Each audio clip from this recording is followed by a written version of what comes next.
सभी भैयाओं को प्रणाम। आज के इस अंक में हम अध्याय 3 पढ़ेंगे, जिसमें पढ़ेंगे उत्पादक व्यवहार एवं पूर्ति। उत्पादक व्यवहार क्या है एवं उसकी पूर्ति क्या है। तो यह जो इकाई है यह भी महत्वपूर्ण इकाई है और लगभग 18 पेज में जाएगी महत्वपूर्ण प्रश्नों में, क्योंकि इससे भी 16 अंक के प्रश्न पूछे जाएंगे। एक अंक के जिसमें 4 प्रश्न हैं, 3 अंक का एक प्रश्न है। और आपको मालूम है कि 3 नंबर का प्रश्न कठिन होता है। कठिन प्रश्नों में से 3 नंबर के प्रश्न पूछे जाते हैं। तो यह कठिन प्रश्न पूछे जाने वाली महत्वपूर्ण इकाई समझना है अपने। और 4 अंक का भी इसमें एक प्रश्न पूछा जाएगा और 5 अंक का 5 नंबर का भी एक प्रश्न पूछा जाएगा। इस प्रकार से 1 अंक के 4, 3 अंक का 1, 4 अंक का 1 और 5 अंक का 1। इस प्रकार कुल टोटल अंक 16 अंकों की यह इकाई है। तो 1 अंक के प्रश्न पूछे जाएंगे तो उसमें क्या पूछे जाएंगे? वस्तुनिष्ठ प्रश्न। इसमें सही विकल्प चुनकर लिखिए। तो इसमें हम चलते हैं। पहला, कोई उत्पादक या फर्म भूमि, पूंजी, श्रम एवं कच्चे माल आदि साधनों का प्रयोग करते हुए अपना उत्पादन करती है, इस प्रक्रिया को कहते हैं। इस प्रक्रिया को क्या कहते हैं? कोई उत्पादक या फर्म, उत्पादन के साधन है भूमि, पूंजी, श्रम और कच्चा माल आदि साधनों का प्रयोग करते हुए अपना उत्पादन करता है, तो इस प्रक्रिया को कहेंगे उत्पादन प्रक्रिया। दूसरा, किसी फर्म द्वारा प्रयुक्त आगत प्रयोग में लाई जाने वाली वस्तुएं, प्रयुक्त आगत एवं प्राप्त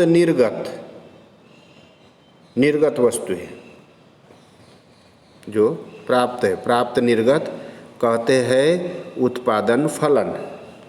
किसी फर्म द्वारा प्रयुक्त आगत एवं प्राप्त निर्गत के संबंध को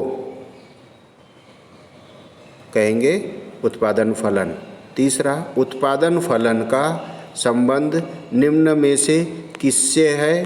तो उत्पत्ति के साधनों से। उत्पादन फलन का संबंध निम्न में से किससे है? तो उत्पत्ति के साधनों से। चौथा प्रश्न, अन्य बातें समान रहे। रुचि, आय और फैशन को अन्य बातें कहते हैं। अन्य बातें समान रहे तो वस्तु की कीमत तथा पूर्ति की मात्रा में, वस्तु कीमत तथा पूर्ति की मात्रा में धनात्मक संबंध व्यक्त करता है। कौन? पूर्ति का नियम। पूर्ति का नियम, अन्य बातें समान रहे तो वस्तु की कीमत तथा पूर्ति की मात्रा में कैसा संबंध रहेगा? धनात्मक संबंध को व्यक्त करता है। 5वां प्रश्न, पूर्ति निम्नलिखित में से किससे जुड़ी होती है?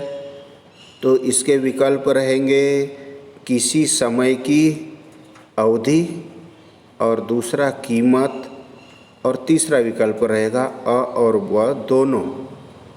तो अ और व दोनों अनिवार्य है। पूर्ति निम्न में से किससे जुड़ी है? किसी वस्तु, किसी समय की अवधि, किसी समय की अवधि और कीमत। अगला प्रश्न, रिक्त स्थानों की पूर्ति कीजिए। रिक्त स्थान आएंगे। इसमें पहला रिक्त स्थान है उत्पादन की आगतों और अंतिम उत्पाद के बीच, उत्पादन की आगतें और अंतिम उत्पाद के बीच तकनीकी संबंध को खाली स्थान कहते हैं। तो इस संबंध को उत्पादन फलन कहेंगे। उत्पादन फलन, उत्पादन की आगतों और अंतिम उत्पाद के बीच तकनीकी संबंध को उत्पादन फलन कहेंगे। दूसरा, उत्पादन की प्रति इकाई लागत को, उत्पादन की प्रति इकाई लागत को औसत लागत कहेंगे। कुल लागत कुल परिवर्तनशील लागत तथा कुल स्थिर लागत का योग होती है। खालिस्तान पूछेंगे कुल लागत, खालिस्तान छोड़ करके किस प्रकार से आएगा? कुल परिवर्तनशील लागत, परिवर्तन होने वाली लागतें, परिवर्तित होने वाली लागतें, तथा कुल स्थिर लागत, यानी जो लगना ही लगना है किसी वस्तु के उत्पादन में, उसको स्थिर लागत। कुल परिवर्तनशील लागत और कुल स्थिर लागत के योग को खालिस्तान कहते हैं, कुल लागत कहेंगे। फिर चौथा, सीमांत लागत, वह अतिरिक्त लागत है। सीमांत इकाई पढ़ा अपन ने कि अतिरिक्त इकाई से मिलने वाली उपयोगिता को सीमांत उपयोगिता कहते हैं। तो अब सीमांत लागत वह अतिरिक्त लागत है जो अतिरिक्त इकाइयों के उत्पादन पर उत्पन्न होती है। पांचवा, कम कीमत पर पूर्ति स्टॉक से, कम कीमत पर पूर्ति स्टॉक से खालिस्तान होती है, स्टॉक से कम होती है। कम कीमत पर पूर्ति स्टॉक से कैसी रहेगी? कम होगी।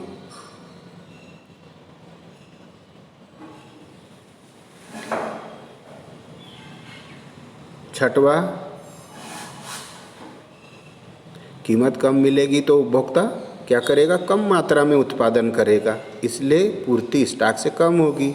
और जब कीमत बढ़ेगी तो स्टॉक भी बढ़ेगा, उत्पादन बढ़ेगा। छठवा, उत्पादन के साधन खालिस्तान होते हैं, तो उत्पादन के साधन 5 होते हैं, 5 को खालिस्तान देंगे। कौन कौन से होते हैं उत्पादन के साधन? भूमि, पूंजी, श्रम, संगठन और साहस। भूमि, पूंजी, श्रम, यहाँ कच्चा माल दिया है, इसके जगह आएगा संगठन और साहस। ऐसे 5 साधन होते हैं उत्पादन। पिछले वर्ष पढ़े 11वीं में अपन ने। पूर्ति का नियम खालिस्तान वस्तुओं पर लागू नहीं होता, तो पूर्ति का नियम नाशवान वस्तुओं पर लागू नहीं होता, यानी जैसे फल है, सब्जियाँ है, नष्ट होने वाली वस्तुओं पर लागू नहीं होता। अगला प्रश्न, सत्य असत्य में उत्तर दीजिए। औसत लागत अतिरिक्त इकाई लागत के बराबर होती है, असत्य। औसत लागत अतिरिक्त इकाई के बराबर होती है, यह असत्य है। दूसरा, औसत लागत कुल स्थिर लागत तथा कुल परिवर्तनशील लागत का योग होती है, सत्य है। औसत लागत क्या होती है? कुल स्थिर लागत तथा कुल परिवर्तनशील लागत का योग होती है। ऊपर के प्रश्नों को भी पहले को समझ गए इससे हम, सत्य क्या है और असत्य क्या है। तीसरा, औसत लागत औसत स्थिर लागत तथा औसत परिवर्तनशील लागत का योग होती है, सत्य है। औसत लागत क्या होती है? औसत स्थिर लागत तथा औसत परिवर्तनशील लागत का योग। चौथा, वस्तु की कीमत पूर्ति को प्रभावित करती है, सत्य है। वस्तु की कीमत पूर्ति को प्रभावित करती है। प्रश्न अगला, प्रोफेसर मार्शल ने उत्पादन की समय अवधि को 5 भागों में बांटा है। प्रोफेसर मार्शल ने उत्पादन की समय अवधि को कितने भागों में बांटा है? 5 भागों में, असत्य है। सीमांत उत्पत्ति हास्य नियम एक सर्वव्यापी नियम है, सत्य है। सीमांत उत्पत्ति हास्य नियम एक सर्वव्यापी नियम है, यह सत्य है। सही जोड़ी बनाइए। अगला प्रश्न, तो जिसमें अ और ब वर्ग, अ वर्ग और ब वर्ग, तो अ वर्ग में पहला निर्गत की प्रति इकाई मूल्य की कुल स्थिर लागत है। निर्गत की प्रति इकाई मूल्य, निर्गत की प्रति इकाई इतना आएगा, निर्गत की प्रति इकाई, इसमें जोड़ना है अपने को मूल्य की कुल स्थिर लागत है। दूसरा, आगतों के विभिन्न सम्मिश्रण के लिए, आगतों के विभिन्न सम्मिश्रण के लिए जोड़ना है इसमें उत्पादन फलन निर्गत की अधिकतम मात्रा दर्शाता है। तीसरा, दीर्घकाल में उत्पादन के सभी साधन जोड़ेंगे इसमें परिवर्तनशील किए जा सकते हैं। चौथा, प्रति इकाई उत्पादन की मात्रा, प्रति इकाई उत्पादन की मात्रा इसमें जोड़ेंगे औसत उत्पादन कहलाती है। पांचवा, गुणात्मक कथन है। क्या है गुणात्मक कथन? पूर्ति का नियम, पूर्ति का नियम गुणात्मक कथन है।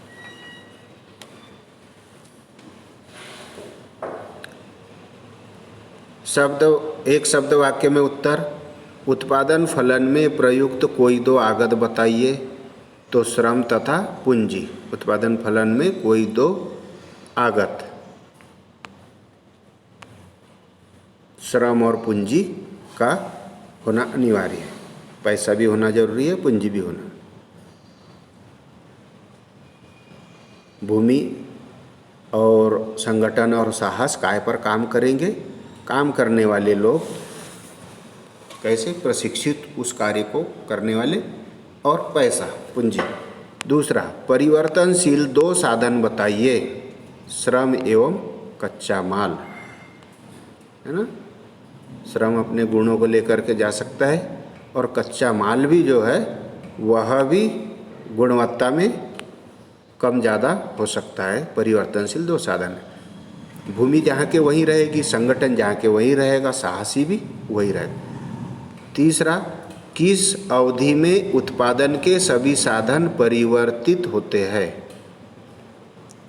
किस अवधि में उत्पादन के सभी साधन परिवर्तित होते हैं? दीर्घ अवधि में।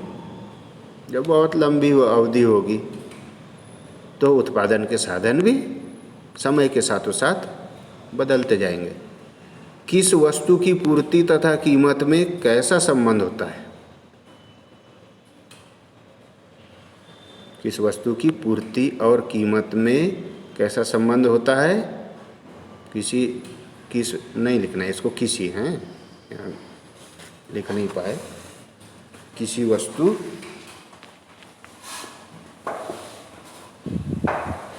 की पूर्ति तथा कीमत में कैसा संबंध होता है?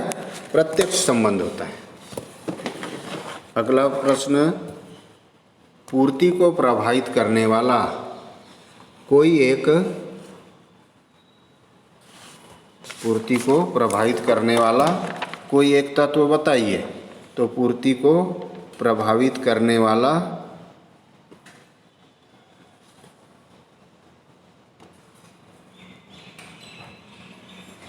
कोई एक तत्व है वस्तु की कीमत। लघु उत्तरीय प्रश्न 3 अंक के आएंगे इसमें। तो पूर्ति और स्टॉक में अंतर स्पष्ट कीजिए। तो पूर्ति और स्टॉक में अंतर बताएंगे। अर्थशास्त्र में पूर्ति एवं स्टॉक समानार्थी नहीं है। स्टॉक वस्तु की वह मात्रा है जो किसी समय विशेष पर बाजार में विक्रेताओं के पास मौजूद है, जो कि समय विशेष पर विक्रेताओं के पास मौजूद है, स्टॉक है।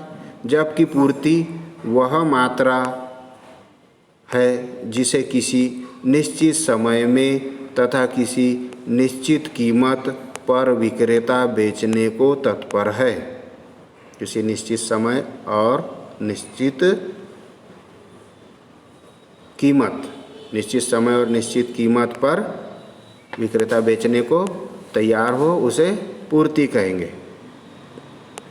इस प्रकार पूर्ति स्टॉक का वह अंश है, पूर्ति स्टॉक का वह अंश है जो वास्तव में बाजार में बिक्री के लिए लाई जाती है।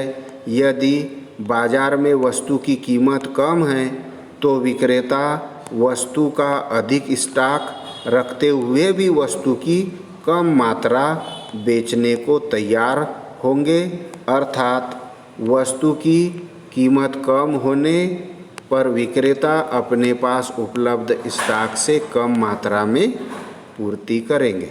उदाहरण के लिए, यदि जून 2018 में गेहूं का बाजार मंडी में स्टॉक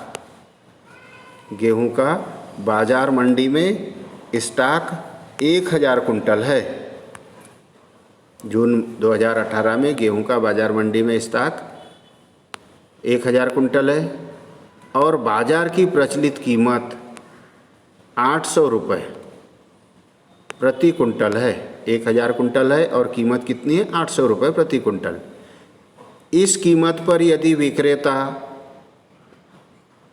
एक दिन में केवल 50 कुंटल बेचने को तैयार है, तब गेहूं की पूर्ति केवल 50 कुंटल है। गेहूं की पूर्ति कितनी है? 50 कुंटल। क्यों? क्योंकि उस समय और उस कीमत पर कितना बेचने को तैयार है विक्रेता? 50 कुंटल। किस कीमत पर? 800 रुपये।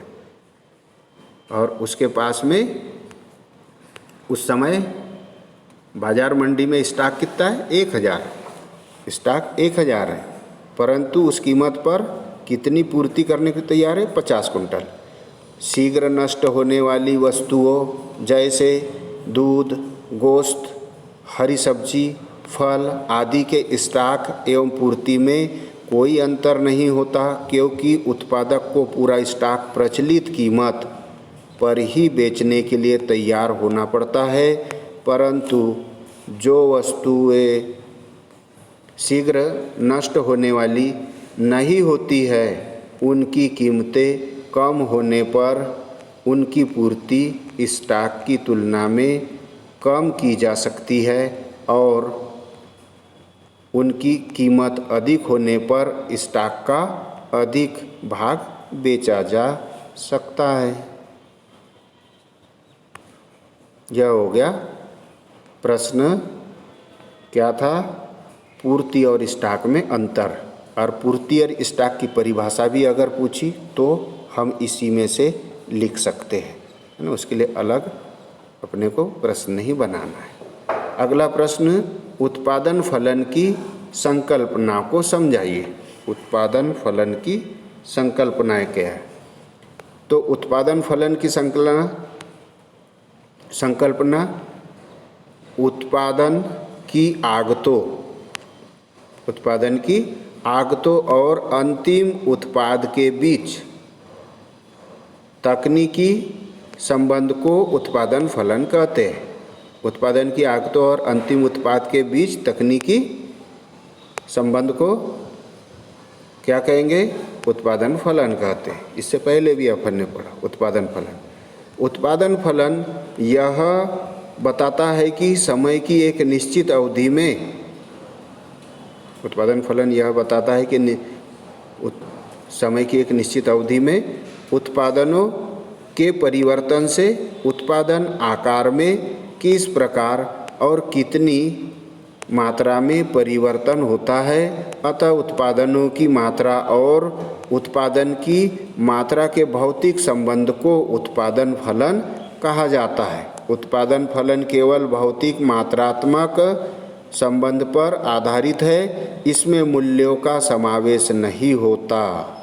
उत्पादन फलन को इस प्रकार लिखा जा सकता है सूत्र में QX बराबरी से F, कोष्टक में देंगे ABCD। इतना सा लिख करके इसको समझा देंगे तो भी माने जो है हमारा उत्तर बन जाता है। QX बराबर से F, कोष्टक में ABC। है ना। क्यों? क्योंकि हम लिख रहे हैं उत्पादन की आगतों और अंतिम उत्पाद, उत्पादन की आगत F और अंतिम उत्पाद QX के बीच संबंध को उत्पादन फलन कहते हैं। उत्पादन फलन यह बताता है कि समय की एक निश्चित अवधि में उत्पादनों के परिवर्तन से उत्पादन आकार में किस प्रकार और कितनी मात्रा में परिवर्तन होता है। जहाँ QX वस्तु X का भौतिक उत्पादन, वस्तु X का भौतिक उत्पादन तथा ABCD उत्पत्ति के विभिन्न साधन है, भूमि, श्रम, संगठन, साहस, कच्चा माल इत्यादि आदि आदि आदि, ये F कहलाएगा। और QX क्या है? वस्तु का भौतिक उत्पादन है। अगला प्रश्न, उत्पादन के संतुलन को समझाइए। उत्पादन का संतुलन किस प्रकार से होता है? तो इस प्रश्न को हम अगले PDF में समझेंगे। धन्यवाद।